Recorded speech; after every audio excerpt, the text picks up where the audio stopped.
ദൈവത്തിൻ്റെ ക്ഷമയുടെ കലശം നിറഞ്ഞു കവിയുമ്പോൾ കർത്താവിൻ്റെ ന്യായവിധിയുടെ കലശം ഒഴുക്കപ്പെടാൻ തുടങ്ങുന്നു. ദൈവം സ്നേഹസ്വരൂപനാണ് എന്നത് എത്രത്തോളം സത്യമാണോ അത്രത്തോളം തന്നെ സത്യമാണ് കർത്താവ് നീതിമാനായ ന്യായാധിപനാണ് എന്നതും. കർത്താവിൻ്റെ ക്ഷമ അനന്തമാണെന്ന് കരുതി നാം പാപത്തിൽ തുടരുന്നത് അപകടകരമാണ്. ദൈവത്തിന് ഇപ്രകാരം പറയുന്നു, ദൈവത്തിൻ്റെ ദയ നിന്നെ മാനസാന്തരത്തിലേക്ക് വഴി നടത്തുന്നു എന്ന് അറിയാതെ നീ കർത്താവിൻ്റെ ദയ, സഹിഷ്ണുത, ദീർഘക്ഷമ എന്നിവയുടെ ഐശ്വര്യം തുച്ഛീകരിക്കുന്നു. റോമാലേഖനം 2-ാം വാക്യം. ബൈബിളിലെ നോഹയുടെ കാലഘട്ടം ഇതിന് വലിയൊരു ഉദാഹരണമാണ്. ദൈവം വർഷങ്ങളോളം മനുഷ്യർക്ക് മാനസാന്തരപ്പെടാൻ സമയം നൽകി.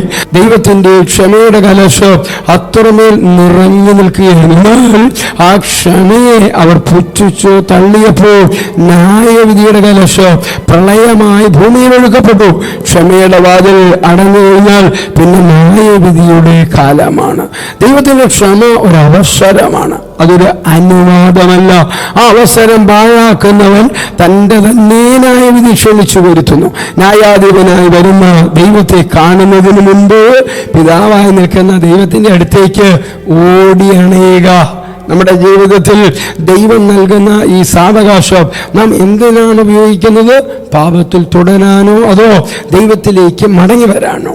എൻ്റെ ഉപദേശം ഇതാണ്, ദൈവത്തിൻ്റെ ദീർഘക്ഷമയെ ഒരിക്കലും ഒരു ബലഹീനതയായി കാണരുത്. അത് നിങ്ങളെ മാനസാന്തരത്തിലേക്ക് നയിക്കാനുള്ള കർത്താവിൻ്റെ വലിയ സ്നേഹമാണ്. ക്ഷമയുടെ കാലം കഴിയുന്നതിന് മുമ്പ് നിങ്ങളുടെ ജീവിതത്തിലെ തെറ്റുകൾ തിരുത്തി ദൈവത്തോട് നിരപ്പ് പ്രാപിക്കുക.